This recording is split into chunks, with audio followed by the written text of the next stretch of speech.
I just sort of became the adult and she became the child. I was looking after her because she was just so devastated, and I understood that on one level, but I was too immature to understand it completely. Laurie, how did you find carnivore? Well, that's a great question because carnivore, the word carnivore was something that I had not really known about until this year, actually. But the concept of eating a carnivore diet was something that I remember as far back as I can remember. I have loved meat ever since I was a tot. And I knew that that was a very clear eating pattern for me. I just didn't know it under the name carnivore. And the whole concept of the carnivore diet itself, I did intersect that with that formally as an adult, and there was a very specific point at which that happened, and I will share that as we go along with the story. But I love meat as even as a small child. My mother was a really great cook. She could cook any meat-centered meal and make it absolutely delicious. Roast duck, Sunday roast, chicken, turkey, the most fantastic turkey dinner you ever ate. And I loved it all. And so that was clear eating pattern number one. Pattern number two was a little bit less desirable because I loved carbohydrates. I loved potatoes. I knew that very early on as a child. Pattern number three was less desirable to my mother. I didn't like vegetables. And I knew that right from the start. And my mother didn't know what to do. And she was worried that I wasn't eating peas and carrots and corn and Brussels sprouts. And she tried to sneak them in some way she could with, for example, putting them in a casserole or something. But I was too smart for that. I used to just work around it and somehow leave the vegetables behind and eat all the other stuff in the casserole. So I just never ever came to like vegetables. There are a few, such as broccoli or green beans, that I will eat occasionally, but I hated corn. I hated peas. I despised peas. Brussels sprouts, all of those other foods. I just never liked them. And the weird thing was that I'm the youngest of five children, and I was the only one of the five of us that did not like vegetables, that really flat out rebelled against them. And that exists to this very day. Pattern number four was the saddest one of all because I developed a taste for sweets and sugar very early on. I loved ice cream. I loved candy, cookies, cake, pie. And my mother was a fantastic dessert baker too. She could bake the best brownies you ever ate, delicious lemon meringue pie, luscious apple pie with ice cream on top. And so, I went for all of that. And the strange thing was that as a child, I was a very thin child. I didn't have an ounce of fat on me, and I was very energetic. And I was actually probably healthier than a lot of the children in the neighborhood where I grew up. I um, I could ride a bike farther, I could run faster, I could kick harder, I could throw farther than just about any girl in my neighborhood. And I used to like to ride my bicycle with the boys in the neighborhood because the girls didn't ride fast enough for me. So I had a ton of energy despite the fact that I was building these quite unhealthy eating patterns and I did not like vegetables. Now, this was fine all through my childhood. I stayed nice and slender, not an ounce of fat on me. But then when adolescence hit, everything changed as my body started, you know, making the transition from girl to woman. And by the time I was 15, I was putting on weight. And that was very distressing to me because that had never happened to me. I could always stay thin no matter how much I ate. And I developed for the first time a protruding abdomen, a true pot belly, and that was absolutely horrifying for me. And from what we have come to understand about belly fat, it is a very dangerous type of fat. And people who have belly fat are at extremely high risk for diabetes. Of course, I knew none of that. All I knew was that I had a big, ugly paunch in the middle now, which I despised. So by the time I was 15, my body was all it was all weird to me. I was too big on top, too little on the bottom. didn't have enough energy, gaining weight. And of course, when you're a teenager back in those days, of course, we were so badly misinformed about food and about calories, calories in, calories out. That was the rule of the day. And, all these silly little rules like, um, eat less, move more, you know, um, reduce your calories, all that sort of stuff. And you could lose weight doing that, but you weren't getting healthy. So I began this pattern. First, I put on 10 pounds. Then I was able to take it off by literally starving myself, which was not good at all. Then I gained 10 pounds back plus 5 more. And this was the start of what we know as yo-yo dieting. And so the yo-yo went in and out and in and out over the next 4 decades. Um, I gained 15 pounds, lost it, gained it back plus 5 more. 20 pounds lost, gained it back plus 5 more. So by the time I was in my mid 30s, I was starting to become overweight. And I didn't like it. I hated it. But I just felt it was maybe something I couldn't control. I didn't want to give up all the food that I loved.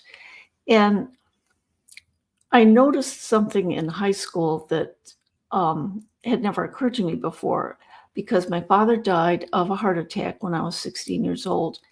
My mother died 2 years later when I was 18. And of course, that is very stressful to lose both your parents at such a young age. But I didn't know how to process that emotionally. My sister was away at college, my brothers were in the service, and I was pretty much on my own. And my mother was absolutely devastated when my father died. She was just broken completely. And I had to write a lot of the thank you notes to people who sent us flowers and gifts and things like that. And I just sort of became the adult and she became the child. I was looking after her because she was just so devastated. And I understood that on one level, but I was too immature to understand it completely. And that's when I noticed that food was talking for me. It was handling my emotions, so to speak. Food was the only thing that wasn't causing me pain at the time. So I could eat, a hamburger and french fries, or I could eat, fried chicken or cookies and crackers and potato chips. And that was the only thing that was not painful in my life. And that unfortunately became a mainstay for me. All of that bad food, all of those carbs, all those cookies, all that sugar. And it was very sad. And I knew that there was something, once again, I couldn't put the words to it. I I knew this was a lot more than just developing bad habits. This was a destructive eating pattern that I saw in some respects on the outside of my body because I was gaining weight, my clothes weren't fitting. But on the inside, the destruction was just massive, and this continued, by the time I was in my late 30s, the first warning shot was fired as far as my health. My blood pressure shot up. I wasn't, I was letting food talk for me through all sorts of pressures, self-esteem issues, job stress, the loss of our home, the loss of my brother to suicide when I was 25. I just didn't know how to process that, but food did.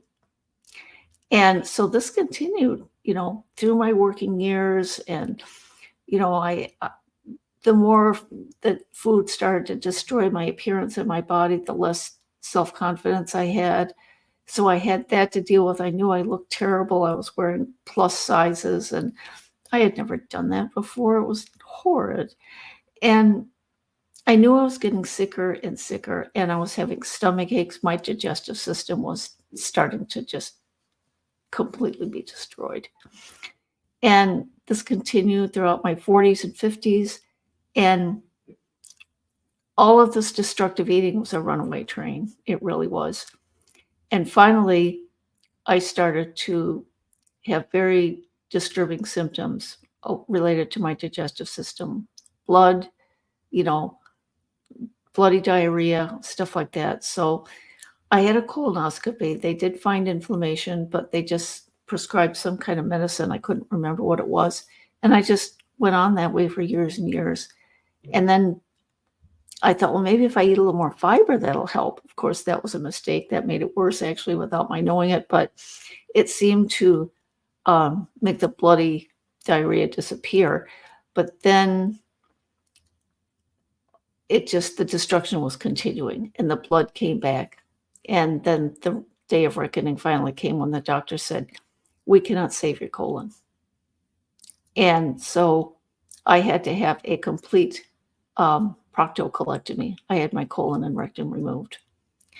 And that was devastating in one respect, but it solved some problems for me in another respect because it did take away the digestive issue for me in a, quite an extreme way. But it also left me with a challenge. Where do I go with my eating now?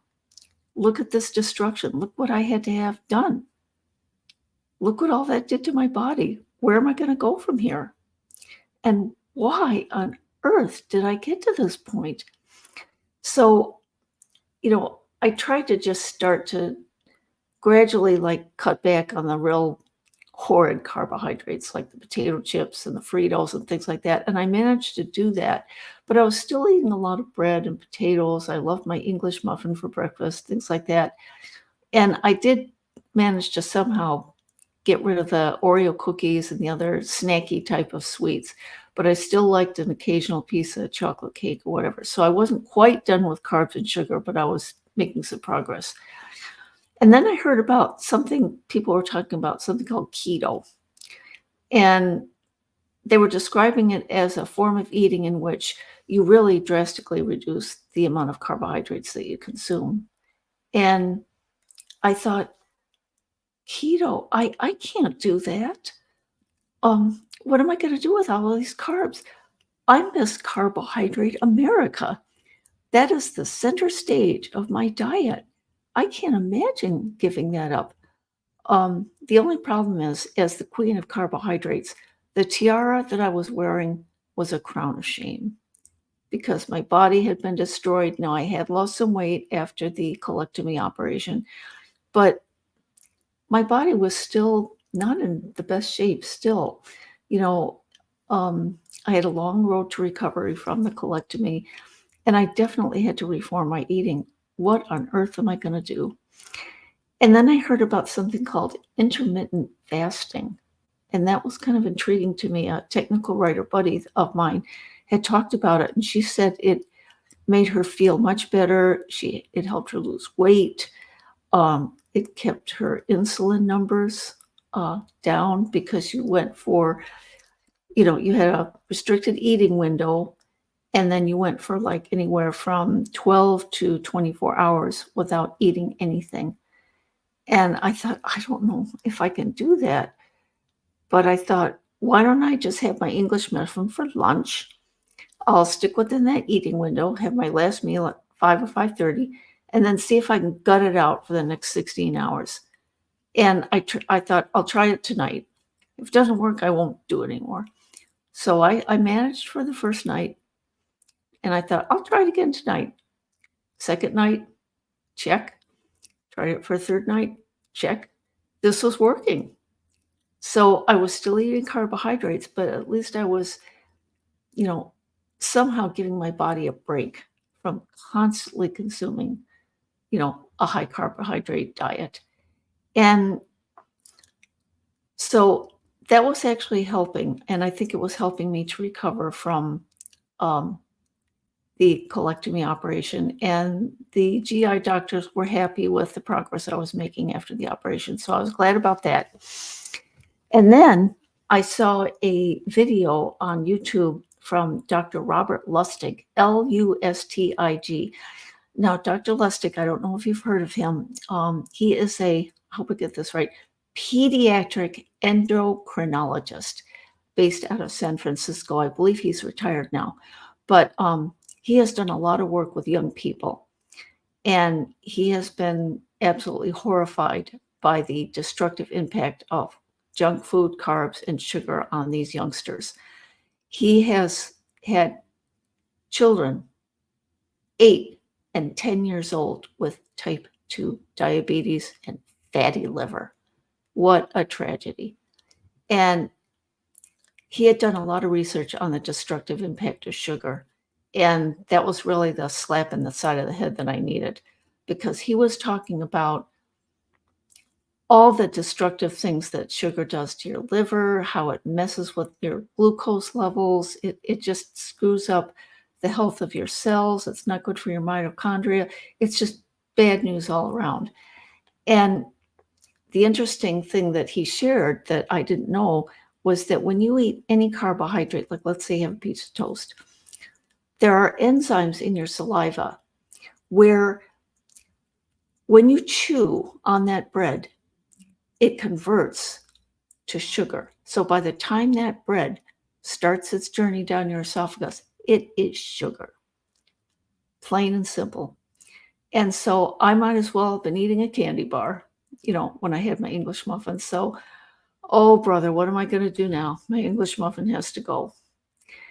And this is where the very important intersection with carnivore was fast approaching, because it wasn't long after that I saw another YouTube video in my feed from Dr. Ken Berry. And he talked about something that he called the proper human diet. And I had never heard this term before. I was kind of curious, but I was a little bit apprehensive because I thought he was going to say balanced diet, protein, lots of greens, eat your greens. But he did not say that. He talked about the ancestral appropriateness of meat as a centerpiece of your diet. Meat. And I'm sitting there, wow, meat. And he wasn't talking about just any meat. He was talking about red meat, beef, steak. And I was sitting there, I was thunderstruck, because he was talking about not only that these meats were what our ancestors were eating thousands of years ago and what we were conditioned bodily to eat. They were whole, unprocessed, natural foods loaded with tons of nutrients that I had no idea were actually in meat. And I'm sitting there, it's like, am I really hearing this? He's saying that meat is okay. It's okay. Lori, meat, carnivore. There's where the intersection happened. Carnivore found me. It claimed me again under the name of carnivore. And I cannot tell you, that was a joyful moment for me. It was as if a ball and chain had been cut from my ankle. That's how profound that was. And I thought, there was nothing wrong with me all these years. I kept trying to listen to these anti-meat messages, meatless Monday, red meat is bad for you, red meat's going to kill you, it's going to cause cancer, it's going to give you a heart attack, everything else. I don't have to listen to that anymore. I don't have to lie to myself anymore. I don't have to pretend anymore. I can eat something that's good for me and something I like. And how liberating that was. That was a game changer. And meat, finally, after decades, meat took center stage in my diet. And it has ever since that day, more than a year ago, that I listened to Dr. Berry's video. I don't know whether he will ever watch this interview, but if he does, my gratitude to him is profound. And since then, I have watched many, many, many other channels, including yours. And I have learned so much. You have been one of my teachers, as well as so many other people. Dr. Anthony Chafee, and these are all people you have mentioned on your channel. And I thank you for that. Dr. Sean Baker, Dr. Tony Hampton, Dr. Thomas Seyfried, who is doing incredibly important work about the metabolic role of the development of cancer. And that is a discussion that has not ever happened until recently. And I am so grateful to Dr. Seyfried for coming forward and speaking out. He's going to help so many people. Dr. Philip Ovadia, who is a cardiac surgeon, who himself went through a journey of unhealthy eating and all of the consequences that he suffered because of that. He's a friend of the carnivore community.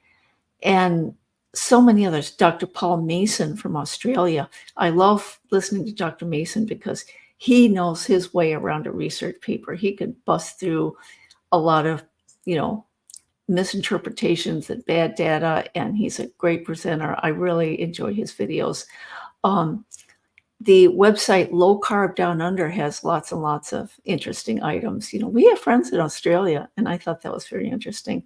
And Dr. Chafee himself is living in Australia right now. He's, from the United States, but he practices in Perth, Australia, I believe. And so many others. It's just been wonderful to hear these medical experts. And there are so many other channels. I've subscribed to dozens and dozens of channels, and I am proud to be a subscriber and a member of your channel. You have interviewed so many people with fascinating stories about their journeys and what carnivore did for them, for their health. And the variety of people you've interviewed has been really, really fascinating. So that is essentially my journey in a nutshell. It's one that I am so glad I found. And I am so glad that there are many others who are traveling along with me. I'm grateful to each and every one of them. Now, you've been on carnivore for a year. How are you eating now? Are you doing like one meal a day, 2 meals a day? And is that primarily steaks, or what are you eating? Well, I'm eating primarily beef and steak and butter and eggs. I love eggs and bacon. And I owe Dr. Berry a debt of thanks for helping me bring bacon back into my life too, because, you've probably heard, bacon has been condemned and thought of as a demon food because it's, full of fat and, it's a carcinogenic agent or whatever they want to call it.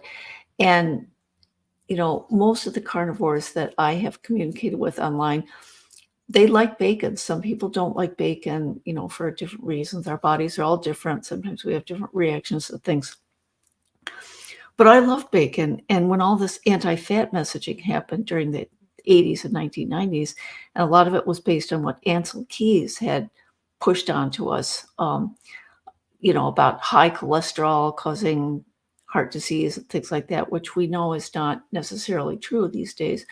But Dr. Key's message is still holding with some people, which I think is quite sad.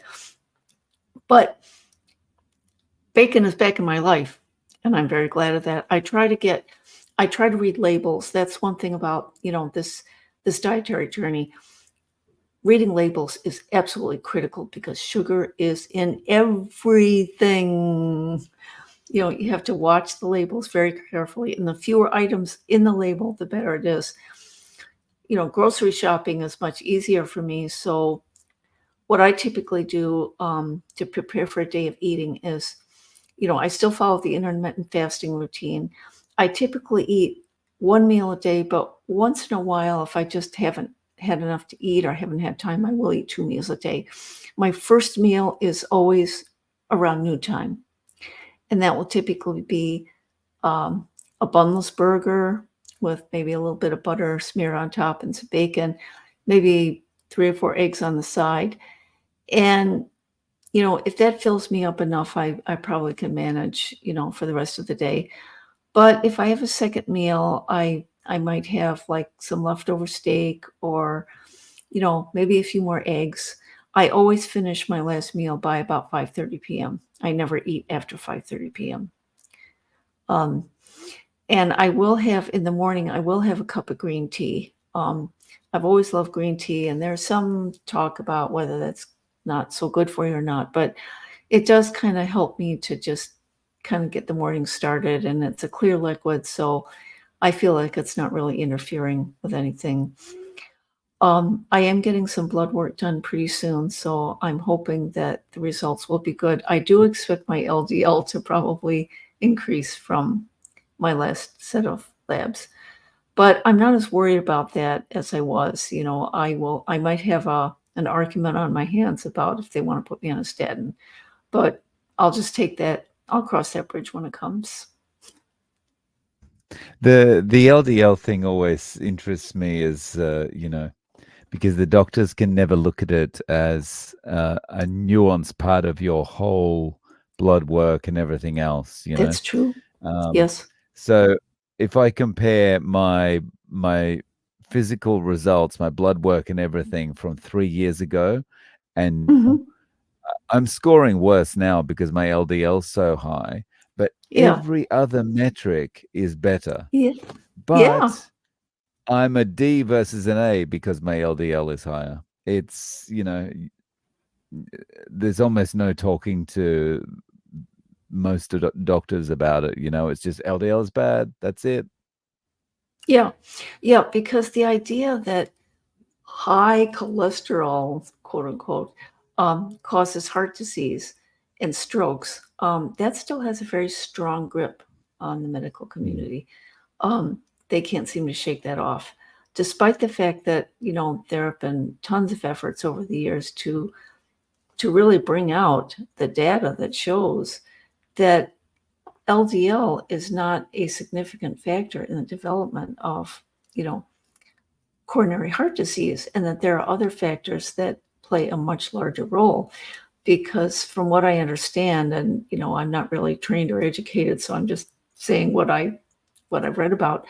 But people have this idea that, let's say you eat a lot of butter, you put a lot of butter over your meat or whatever, and most people I know do like to put butter over their steak. And so if you eat a lot of butter, that fat gets in your arteries and it's clogging up your arteries, and then the blood can't get through, and then you have a blockage, and there you go, the heart attack, or there you go, the stroke.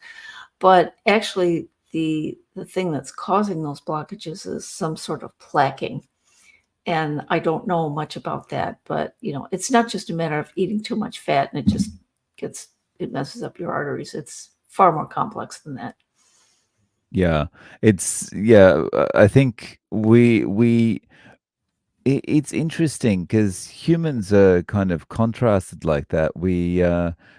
Or we are complicated like that. We Yes. want to make things really complicated, but then we also Yeah. want to break things down to it being as simple as possible. Yes. You know, That's true. losing weight and getting healthy can't be just as easy as eating meat. It's got to be more complicated than that. We have to think about adding all these other foods. But, you know, heart disease is only caused just by LDL. So, it's that contradiction Yeah. is. Mm. So Yeah. I'm interested to know, like, just before you started carnivore, you were kind of going down a path of intermittent fasting and things were going better for you at that point. Can you can you contrast what's changed between that point and being carnivore?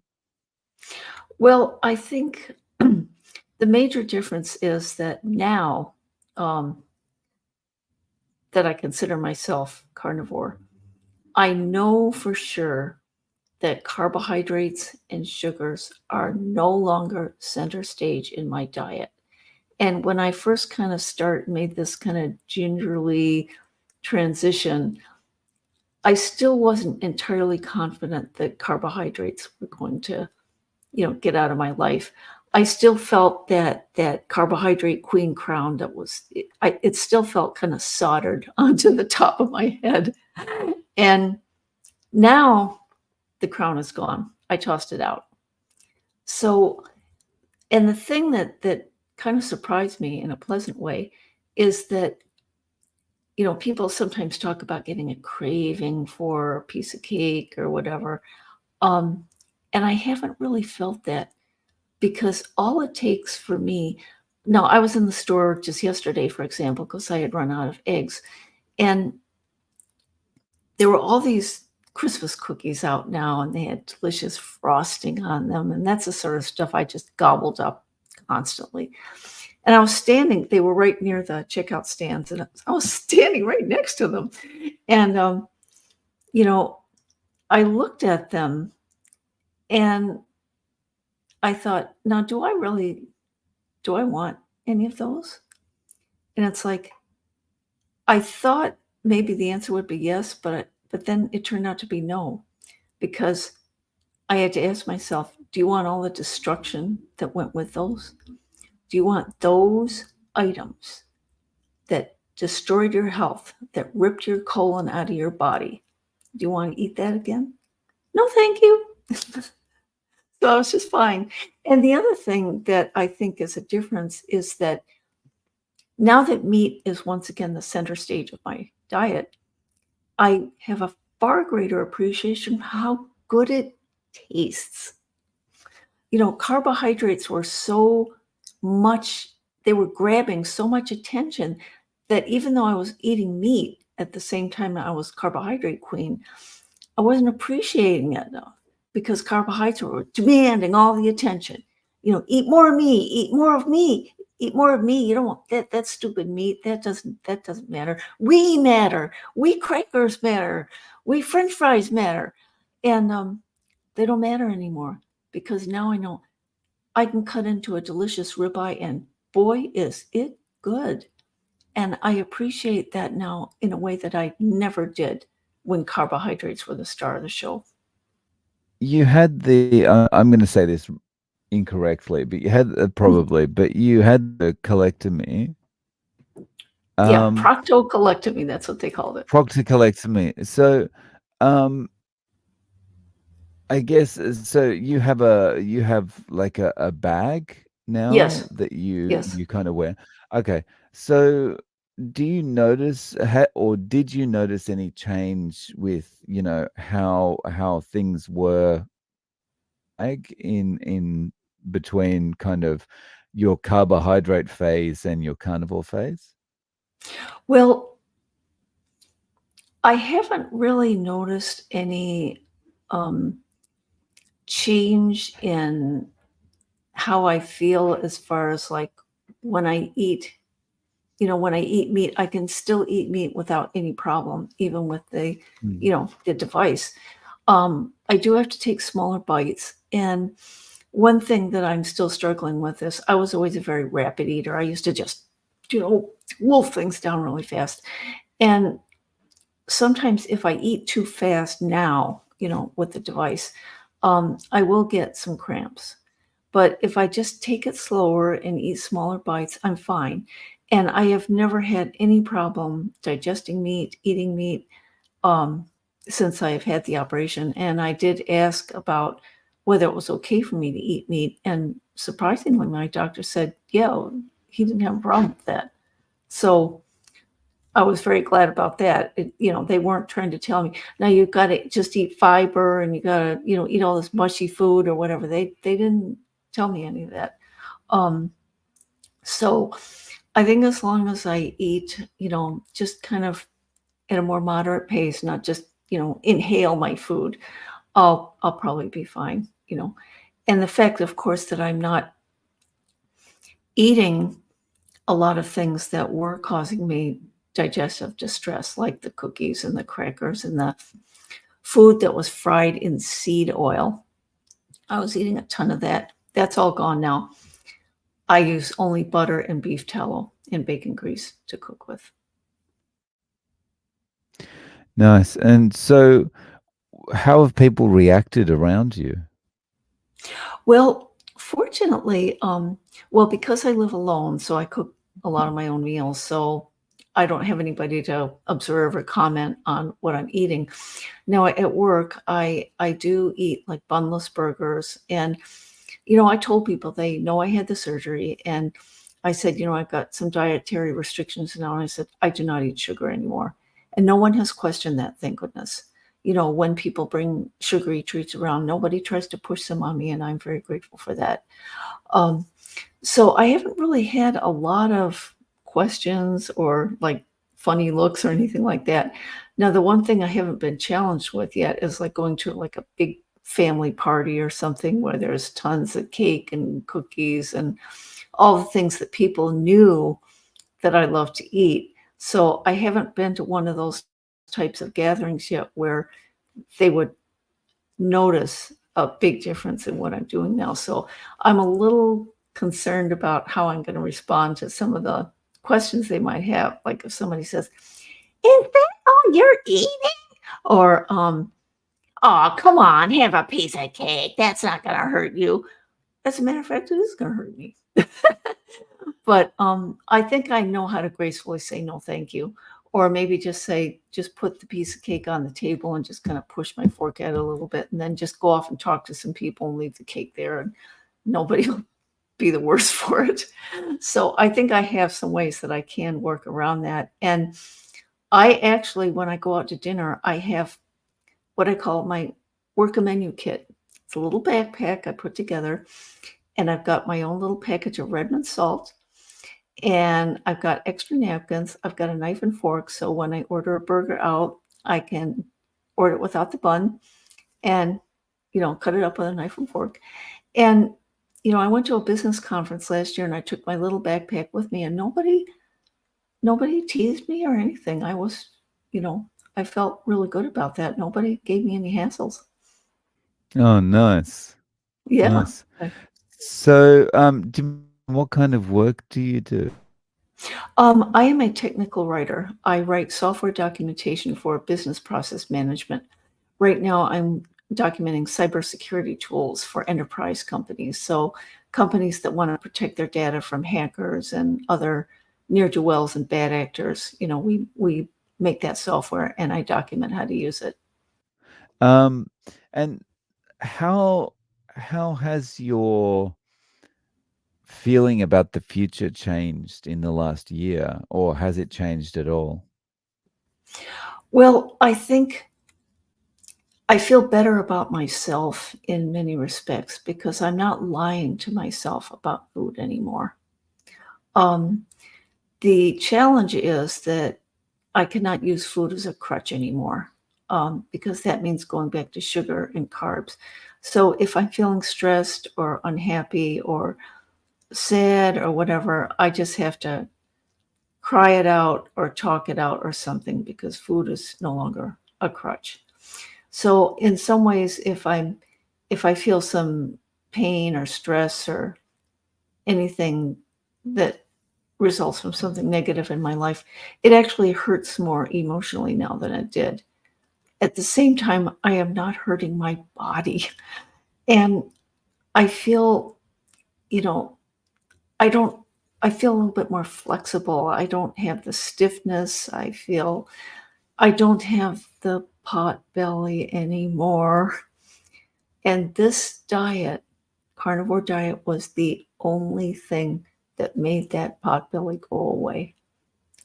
And I am so grateful for that. Yeah, it's just, when I realized after the colon surgery that I really had to make some changes, you know, and I had decided to make the journey to carnivore. I've heard people say, "Well, carnivore." I found the carnivore was the right thing for me, and that's true for me too. But I would take it a step further. I wasn't doing carnivore because it was the right thing. I was doing it because it was the only thing for me, the only thing that worked. And it's amazing when you find that, right?